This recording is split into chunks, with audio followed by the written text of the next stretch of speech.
Nagbigay linaw ang Cauayan City Water District kaugnay sa mga reklamo ng ilang residente tungkol sa maruming kulay ng tubig at mahinang daloy ng supply sa ilang lugar sa lungsod.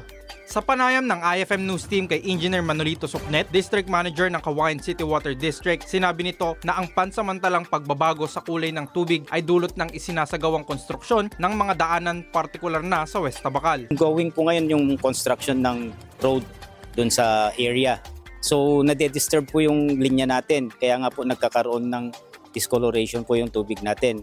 Actually, regular ang flashing namin ngayon dun sa area kasi nga po hindi natin maiwasan na ma-disturb yung linya, kaya naatasan naman po yung in charge, lalo na po yung Water Resources Division natin. Samantala, ipinaliwanag ng pamunuan ng Cauayan City Water District na karaniwang humihina ang presyo ng tubig tuwing Sabado at Linggo dahil sa mas mataas na konsumo ng mga residente. Anya, marami ang gumagamit ng tubig sa mga araw na ito, partikular para sa paglalaba at iba pang gawaing bahay, kaya naapektuhan ang lakas ng daloy sa ilang lugar. Saturday and Sunday, kasi nga po laba day po yung Saturday, syempre mag-aagawan po ng tubig dyan sa days na yan.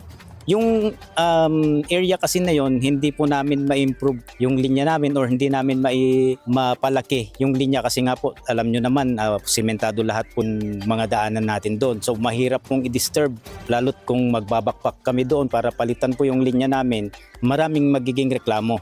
So ang sinasabayan lang namin kapag ganyang re-repipe kami, kung papalaki namin yung linya namin, is kung may project ang LGU. Tiniyak naman ng Cauayan City Water District na patuloy nilang minomonitor ang sistema ng distribusyon ng tubig at nagsasagawa ng mga kinakailangang hakbang upang mapanatili ang sapat at maayos na supply sa lahat ng kanilang mga consumer. Hinimok din ni Ginoong Suknet ang publiko na agad iulat sa kanilang tanggapan ang anumang patuloy na suliranin sa supply ng tubig upang agad itong maaksyonan. Para sa IFM News, ako si Idol Stanley Talaktad.